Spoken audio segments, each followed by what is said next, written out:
எப்பொழுதும் எடுத்து வாசியுமா. யாத்திராகமம் 20ஆம் அதிகாரத்திலே 6வது வசனத்தை எடுத்து வாசியுமா. என்னிடத்தில் அன்பு கூர்ந்து, என்னிடத்திலே அன்பு கூர்ந்து என் கற்பனைகளை கை கொள்ளுகிறவர்களுக்கு, என் கற்பனைகளை கை கொள்ளுகிறவர்களுக்கு 1000 தலைமுறை மட்டும் இரக்கம் செய்கிறவராய் இருக்கிறேன்.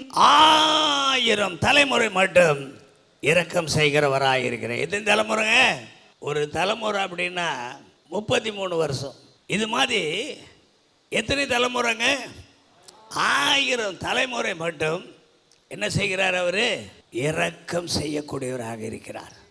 அப்போ எந்த அளவிற்கு கர்த்தருடைய கற்பனைகளை கட்டளைகளை நாம் கை கொள்ள வேண்டும், அந்த கட்டளைகளுக்கு கீழ்ப்படிந்து நடக்க வேண்டும். நினைத்து பாருங்கள், அங்கே இந்த தேவ கட்டளைகள் எங்கிருந்து வருகின்றன? யாரிடத்திலிருந்து வருகின்றன? பரலோக பரிசுத்த தேவனிடத்திலிருந்து வருகின்றன. ஹல்லேலூயா.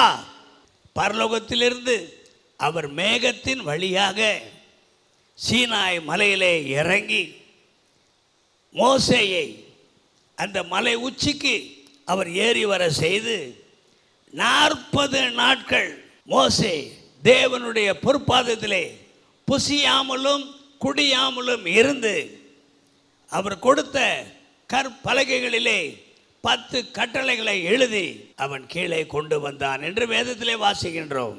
யாத்திராகமம் 34:28வது வசனத்தை எடுத்து வாசி மகளே. அவன் அப்பம் புசியாமலும், அங்கே அவன் அப்பன் புசியாமலும் தண்ணீர் குடியாமலும் இரவும் பகலும் 40 நாட்கள் புசியாமலும் குடியாமலும் உபவாசம் இருந்து அதன் பிறகுதான் கர்த்தரிடத்திலிருந்து கட்டளைகளை பெற்றுக்கொள்கின்றான். அந்த கட்டளைகளை நாம் என்ன செய்ய வேண்டும்? கை கொள்ள வேண்டும். என்ன செய்யணும்? பின்பற்ற வேண்டும். யோவான் எழுதின சுவிசேஷம் 14ஆம் அதிகாரம் 15வது வசனம் வாசிங்க.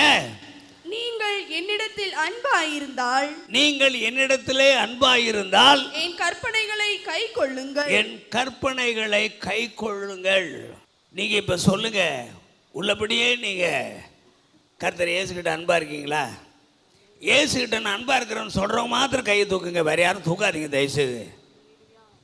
என்னப்பா எனக்கு கண்ணு தெரியல, எவ்வளோ பேர் தூக்குறாங்க? எல்லாம் தூக்கிட்டாங்களா?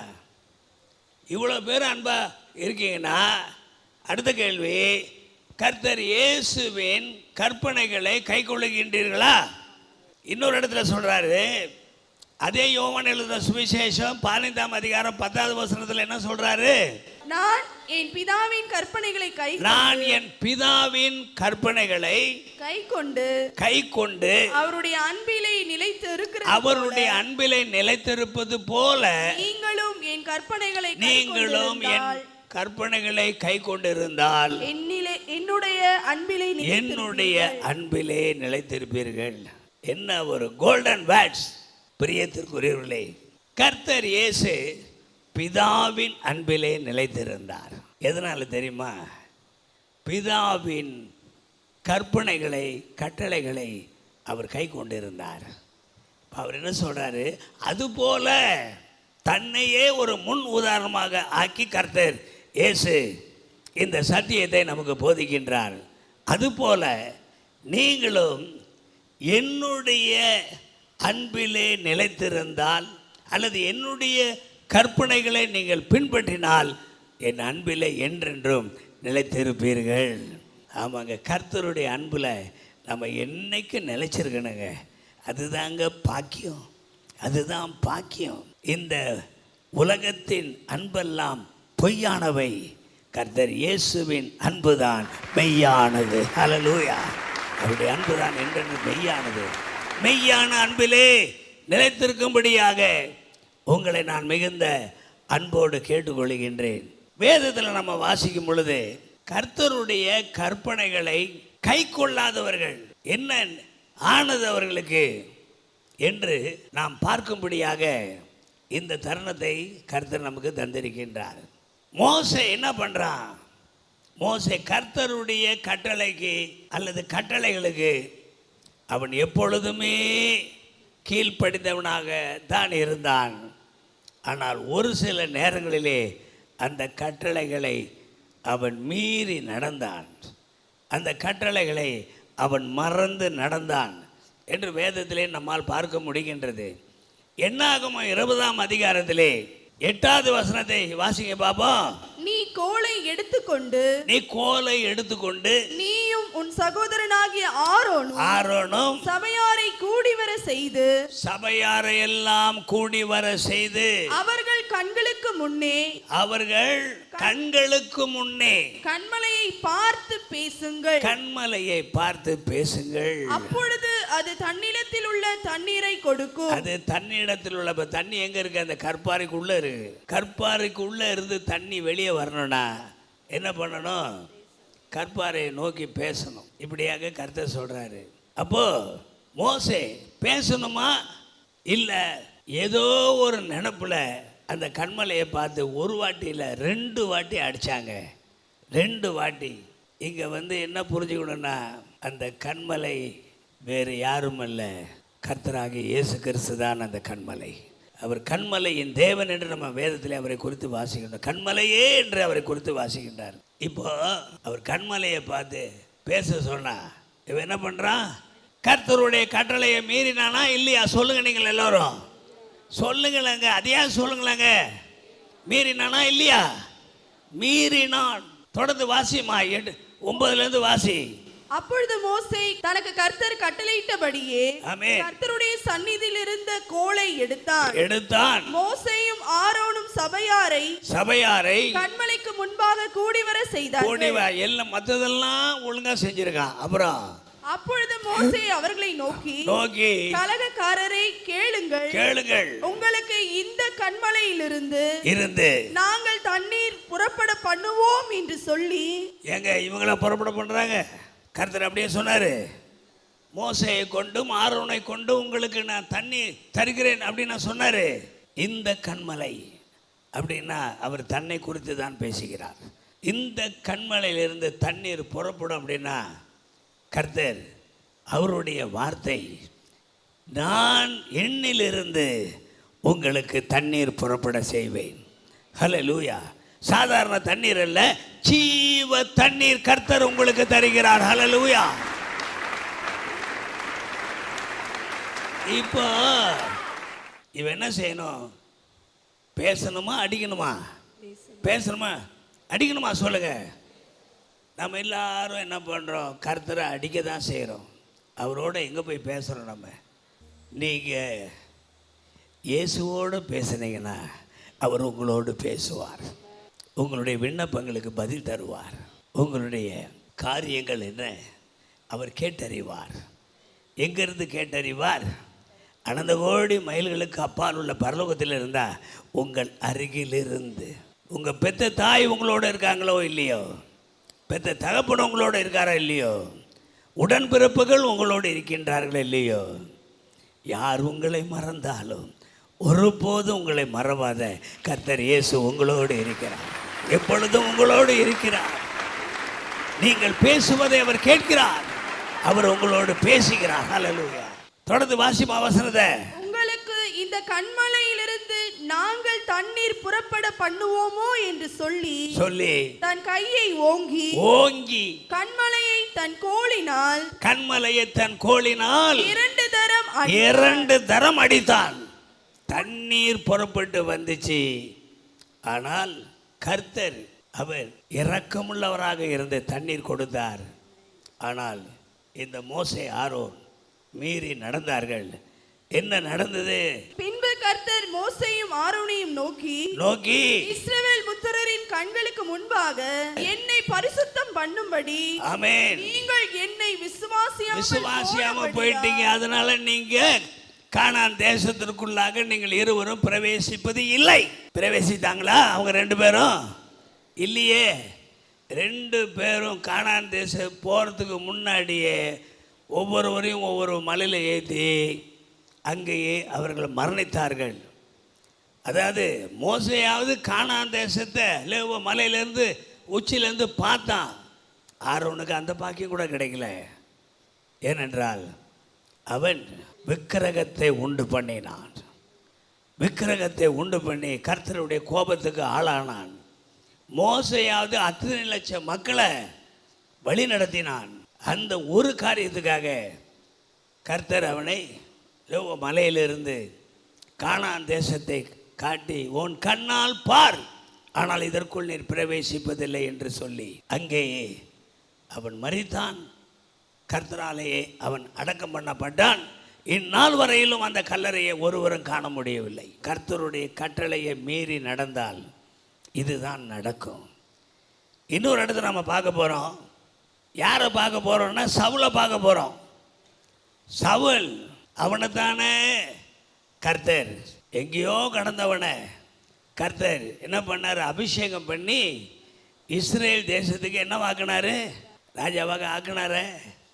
அவன் எவ்வளவு நன்றி உள்ளவனாக இருக்கணும். கர்த்தருடைய கட்டளைக்கு எப்படியாக அவன் கீழ்ப்படிந்தவனாக இருக்க வேண்டும். அப்படி இருந்தானா 1 சாமுவேல் புத்தகத்திலே 15ஆம் அதிகாரத்திலே 13வது வசனத்தை வாசிமா. சாமுவேல் சவுலினிடத்தில் போனான். சவுல் அவனை நோக்கி நீர் கர்த்தரால் ஆசீர்வதிக்கப்பட்டவர், ஆமென், கர்த்தருடைய வார்த்தையை நிறைவேற்றினேன் என்றான். சவுல் சாமுவேலிடம் என்ன பண்றான்? பொய் சொல்லுகிறான். கர்த்தருடைய வார்த்தையை நிறைவேற்றினேன் என்று சொல்லுகின்றான். எவ்வளவு பெரிய பொய்! கர்த்தர் என்ன சொன்னார்? அதே 15ஆம் அதிகாரத்தில் 3வது வசனத்தை வாசிமா வேகமா. பொழுதும் நீ போய் அமலேக்கை மடங்கடித்து அமலேக்கியரை மடங்கடித்து அவனுக்கு உண்டான எல்லாவற்றையும் சங்கரித்து அவனுக்கு உண்டான எல்லாவற்றையும் சங்கரித்து அழித்து அவன் மேல் இரக்கம் வைக்காமல் கொஞ்சம் கூட அவன் மேல இரக்கம் வைக்காத புருஷரையும் ஸ்திரீகளையும் பிள்ளைகளையும் மனிதர்களையும் ஸ்திரீகளையும் பிள்ளைகளையும் அப்புறம் குழந்தைகளையும் மாடுகளையும் ஆடுகளையும் ஒட்டகங்களையும் கழுதைகளையும் கரெக்டா ஸ்பெசிஃபை பண்றாரு, குறிப்பிடுறாரு. நீ எதெல்லாம் அழிக்கணும்னு சொல்றாரு. அவன் என்ன பண்ணா? அந்த சவுல் என்ன பண்ணா? அந்த ராஜாவை கொல்லலை, உயிரோட பிடிச்சான். அப்புறமா அங்கே இருந்த ஆடுகள், மாடுகள், கழுதைகள், ஒட்டகங்கள் எல்லாவற்றிலையும் நல்ல கொழுன்னு இருந்ததெல்லாம் கொல்லாமல் விட்டான். கர்த்தருடைய வார்த்தை என்ன? எல்லாத்தையும் கொல்லு, ஒன்றையும் மிச்சம் வைக்காத. இவன் என்ன பண்ணான்? நல்லா இருக்கிறதெல்லாம் கொல்லாமல் விட்டான். மற்ற ஊனமுட்டுறதுகளை நினைக்கிறேன் அதுகளெல்லாம் கொன்று அப்படியே பாவா பண்ணான்.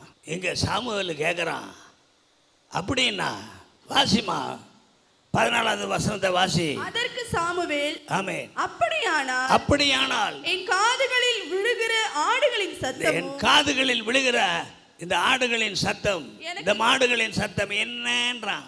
பிரியமானவர்களே, சவுல் கர்த்தருடைய கட்டளையை மீறி நடந்தான். அப்போதான் சாமுவேல் ரொம்ப அழகான ஒரு பதிலை அந்த 22வது வசனத்தில், நீங்கள் யாவரும் நினைவில் கொள்ள வேண்டிய வசனம், பின்பற்ற வேண்டிய வசனம், நீங்கள் பலமுறை கேட்டு தெரிந்து கொண்டிருக்கிற வசனம். என்ன வசனம் அது? அதற்கு சாமுவேல் கர்த்தருடைய சத்தத்திற்கு கீழ்ப்படிகிறதை பார்க்கிலும், கர்த்தருடைய சத்தத்திற்கு கீழ்ப்படிகிறதை பார்க்கிலும் சர்வாங்க தகனங்களும் பலிகளும் கர்த்தருக்கு பிரியமாய் இருக்குமோ? பலியை பார்க்கிலும் கீழ்ப்படிதலும். பலிகளை நல்லா கேட்டுக்கிடுங்க. பலிகளை பார்க்கல எது முக்கியம்? ஆராதனையை பார்க்கல எது முக்கியம்? ஸ்தோத்திர பலிகளை பார்க்கலாம் எது முக்கியம்? கீழ்ப்படிதல் முக்கியம். ஹல்லேலூயா.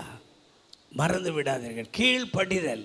கர்த்தருடைய கட்டளைகளுக்கு நீங்கள் கீழ்ப்படிந்தால் 1000 தலைமுறைகளுக்கு கர்த்தர் உங்களை உங்கள் சந்ததியும் ஆசீர்வதித்து கொண்டே இருப்பார். உங்கள் மேல் பிரியமாய் இருந்து கொண்டே இருப்பார். உங்கள் தேவைகளை எல்லாம் நீங்கள் வேண்டிக் கொள்வதற்கு கேட்பதற்கு மிகவும் அதிகமாக சந்தித்து கொண்டே இருப்பார். ஹல்லேலூயா. உங்களை ஆசீர்வதிப்பார், உங்கள் பிள்ளைகளை ஆசீர்வதிப்பார், உங்கள் பிள்ளைகளின் பிள்ளைகளை ஆசீர்வதிப்பார், அவர்களுடைய சந்ததிகளை ஆசீர்வதிப்பார்.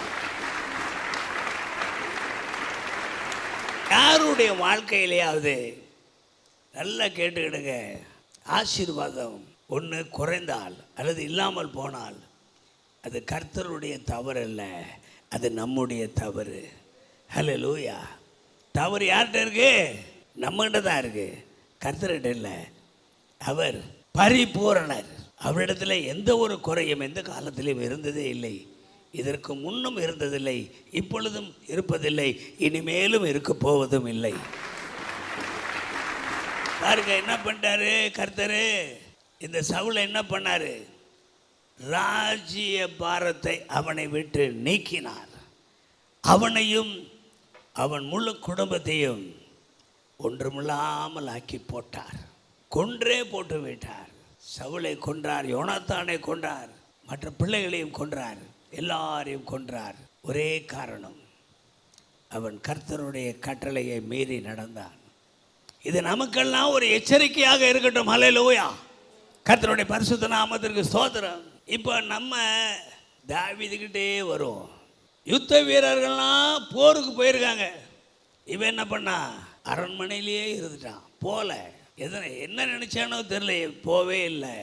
2 சாமுவேல் புத்தகத்தில் 11ஆம் அதிகாரத்தில் நாம் வாசிக்கும் போது 2வது வசனத்தை வாசிமா. ஒரு நாள் சாயங்காலத்திலே தாவீது தன் படுக்கையிலிருந்து எழுந்து அரண்மனை உப்பரிகையின் மேல் உலாத்தி கொண்டு இருந்தான். அப்ப என்னாச்சு? அரண்மனை எப்போதும் நல்ல உயரமான இடத்துல தானே இருப்பாங்க ராஜாக்கள். ராஜா உயரமான இடத்துல இருக்கா, பக்கத்து வீடு. ஒரு வீட்டுல ஒரு பெண் ஒருத்தி ஸ்நானம் பண்ணுகிற ஒரு அவ குளிக்கிறத இவன் பார்த்துறான். இதுக்கு தான் சொல்றது, எது பெரிய பாவம்? கண்களின் இச்சை பெரிய பாவம், மாம்ச இச்சை மிக பெரிய பாவம். பார்க்கிறான், இச்சைக்கு ஆளாகின்றான். ஆளாகி மாம்ச இச்சை உண்டாகின்றது.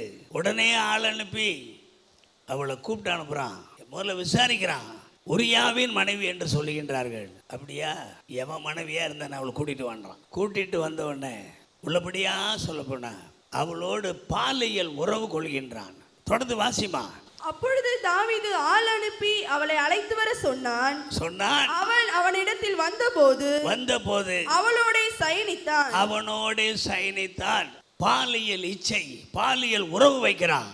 உடனே அவ கர்ப்பவதி ஆயிடுறா. அதை அவன்கிட்ட சொல்றான், நான் எனக்கு கர்ப்பம் உண்டாயிட்டுன்னு. இது ஒரு பாவம்.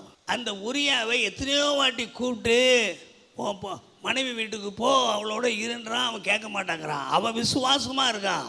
ஆனா இந்த ராஜா இவன் துரோகியா இருக்கான். கோபம் வருது அவனுக்கு உள்ளுக்குள்ள. போர் நடந்து கொண்டிருக்கக்கூடிய தளபதி கிட்ட ஒரு லெட்டர் கொடுத்து அனுப்புறான். யார் மூலியமா கொடுத்து அனுப்புறான்? இந்த உரியா மூலியமாவே கொடுத்து அனுப்புறான்.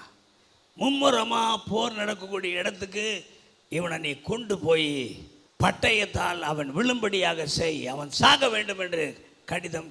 இந்த தான் சாகப்படும்படியாக கட்டளை கொடுக்கப்பட்ட கடிதத்தை யார் சாக வேண்டுமோ அவனே கொண்டு செல்கின்றான். அவன் தளபதி சொன்னபடியே செய்கிறான். மும்முரமாக போர் நடக்கக்கூடிய இடத்துக்கு இந்த உரியாவை கொண்டு போகிறான். அங்கே அவன் வெட்டுண்டு விழுகின்றான், சாகின்றான். கர்த்தருக்கு கோபம் வருமா வராதாங்க? 2 பெரிய மீறுதல்கள். ஒன்று பாலியல் குற்றம், இன்னொன்று தான் சயனித்த பெண்ணின் கணவனாகிய அந்த உரியாவை போர்க்களத்திலே கொன்று போட்ட குற்றம். 2 குற்றங்களுக்கு ஆளாகின்றான். இதை கர்த்தர் அவருடைய தீர்க்கதரிசி மூலமா இவனுக்கு விளங்க பண்றாரு. வேறு ஒரு அப்படி இன்டைரக்டா விளங்க பண்றாரு. 2 பேர் இருந்தாங்க. ஒருத்தனுடைய எச்சக்கஜமாக ஆடுகள், ஒருத்தனுடைய ஒன்றுமேலே ஒரே ஒரு ஆடு தான். அந்த ஆட்டை அவன் பிள்ளையை போல வளர்க்குறான். ஆனால் அவன் விருந்தாளி வந்தபோது பல 1000 ஆடு அவன்கிட்ட இருக்கு. அதில் ஒரு ஆடு கூட வெட்ட மனசு இல்லை. இந்த ஏழை இந்த மனிதனிடம் இருக்கக்கூடிய குழந்தையை போல், தன் சொந்த குழந்தையை போல் வளர்க்கக்கூடிய அந்த ஆட்டை அவன் கொண்டு போய் வெட்டி அதை கொண்டு விருந்து வைக்கிறான். இதை கேட்ட தாவீதுக்கு கோபம் பொத்துக்கிட்டு வருது. அவன் என்ன குத்தம் செஞ்ச? நாளத்தனையாய் அவன் கொடுத்து தீர வேண்டும்ன்றான். இவன் வார்த்தையின்படியே இவனுக்கே நடக்கின்றது. ஏனென்றால் நான் தான் சொல்றான், வேற யாரும் கிடையாது, நீதான் அக்கிரமக்காரன்றான். இப்போ தாவீது ராஜா சொன்னபடி நடந்ததா இல்லையா? பச்சை பாலுக்கு பிறந்த குழந்தை கர்த்தர் அடிக்கிறார், அந்த குழந்தை அப்பொழுதே சாகின்றது. அடுத்ததாக அம்னோன் அவன் சாகின்றான். அடுத்ததாக அப்சலோம் அவன் சாகின்றான். அடுத்ததாக அதோனியா அவன் சாகின்றான். நான்கத்தனையாய் அவன் திருப்பி செலுத்த வேண்டியதாக போயிற்று. ஒரு ஊரியாவை கொன்றான், நான்கத்தனையாய் அவன் திருப்பி செலுத்த வேண்டியதாயிற்று. அவனுடைய சொந்த குமாரர்கள் 4 பேர்கள் அவர்கள் கொல்லப்பட்டார்கள். அன்பிற்குரியவர்களை மிக ஜாக்கிரதையாக இருங்கள். கர்த்தருடைய கட்டளையை ஒரு பொழுதும் மீறாதீர்கள். ஒரு பொழுதும். நீங்கள் ஒவ்வொருவரும் ஜீவனுக்குள்ளாக பிரவேசிக்க வேண்டும் என்று சொன்னால் நீங்கள் என்ன செய்யணும்? மத்தேயு 19:17 வாசியுமா. நீ ஜீவனில் பிரவேசிக்க விரும்பினால், நீ பரலோகத்திற்குள்ளாக பரலோக ராஜ்யத்திற்குள்ளாக பிரவேசிக்க வேண்டும் என்று சொன்னால் கற்பனைகளை கைக்கொள். கற்பனைகளை கைக்கொள். அல்லேலூயா. கற்பனைகளை கைக்கொள். கர்த்தருடைய வார்த்தையை கைக்கொண்டால் அவர்களுக்கெல்லாம் ஆசீர்வாதங்களுக்கு மேல் ஆசீர்வாதங்கள். இங்க பாருங்க, ஆதியாகமத்தில் நோவாவை பார்க்குறோம். நம்ம நோவாவை இந்த மனித குலத்தையே ஒன்றுமில்லாமல் நிக்கிரகம் பண்ண வேண்டும் என்று கர்த்தர் அவர் மும்முரமாக தீவிரமாக சிந்தித்துக் கொண்டிருக்கின்றார். அவ்வளவு பேர்களையும் அழித்து போட நினைக்கின்றார். ஆனாலும் அந்த கூட்டத்திலே ஒருவன் மாத்திரம் கர்த்தருடைய கண்களிலே கிருபையை பெற்றுக்கொள்கின்றான். கர்த்தருடைய கண்களிலே என்ன பெற்றுக்கொள்கின்றான்? கிருபையை பெற்றுக்கொள்கின்றான். நீங்கள் ஒவ்வொருவரும் நம் கர்த்தருடைய கண்களிலே கிருபையை பெற்றுக்கொள்ள வேண்டும். ஹல்லேலூயா. ஆதியாகமம் 7:5 வாசி. நோவா தனக்கு கர்த்தர் கட்டளையிட்டபடி எல்லாம் நல்லா கவனிங்க. நோவா என்ன செஞ்சான்?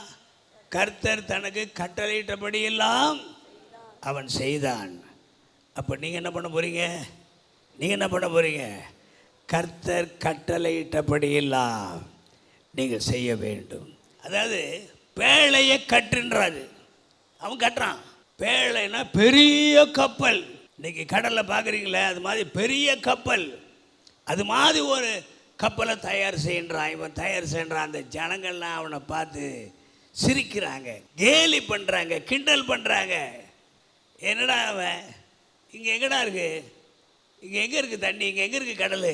இவனுக்கு எதுக்கு இந்த வேலைன்னு அவன் ஜனங்களை பார்க்கல, சர்வத்தையும் உண்டாக்கின கர்த்தரை பார்க்கின்றான். அவருடைய சொல்லை மாத்திரம் கேட்கின்றான், அதன்படியே செய்கின்றான். ஹல்லேலூயா. 6:22 என்னமா சொல்லுது? ஆதியாகமம் அப்படியே செய்தான். அப்படியே செய்தான். தேவன் தனக்கு கட்டளையிட்டபடியெல்லாம் அவன் செய்தான். தேவன் தனக்கு கட்டளையிட்டபடியெல்லாம் அவன் செய்தான். ஹல்லேலூயா. ஆகையால் என்ன நடந்தது? ஜலப்பிரவாகம் வந்த பொழுது அவ்வளவு ஜனங்களும் வெள்ளத்திலே மூழ்கி அழிந்தார்கள்.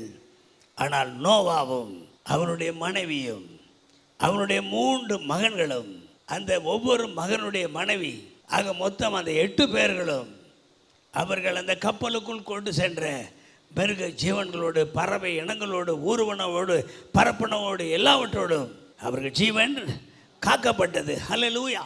எல்லாரும் தண்ணிக்கு கீழே இருந்தாங்க. நோவா, அவன் மனைவி, அவன் 3 பிள்ளைகள், அவருடைய மனைவிகள் தண்ணிக்கு மேலே இருந்தாங்க பத்திரமா. நீங்கள் இயேசு கிறிஸ்துவனுடைய கட்டளைகளை கை கொண்டு நடந்தால் நீங்கள் பேழைக்குள்ளாக, இயேசு என்ற பேழைக்குள்ளாக இருப்பீர்கள். இல்லாவிட்டால் இந்த உலகம் என்ற ஆளிக்குள்ளாக அமிழ்ந்து போய் விடுவீர்கள். அங்கே யோசேப்பு அவனுடைய சகோதரர்கள்லாம் குழியில் போட்டாங்க, அடிமையாக விற்று போட்டாங்க. அவன் எகிப்து தேசத்துக்கு கொண்டு செல்லப்பட்டான். அங்கே போத்திபார் என்ற ஒரு எஜமான்கிட்ட வேலை செஞ்சான். அவன் அடிமையாக தான் இருந்தான். ஆனால் அந்த போத்திபார் அவன் மேலே பிரிய வச்சு அவன் வந்ததுலேருந்து அவனுக்கு ஆசீர்வாதம். ஏனென்றால் கர்த்தர் அவனோடு இருந்தார். ஹல்லேலூயா. எப்பொழுதும் அவனோடு இருந்தார். ஆகையால் என்னாச்சு?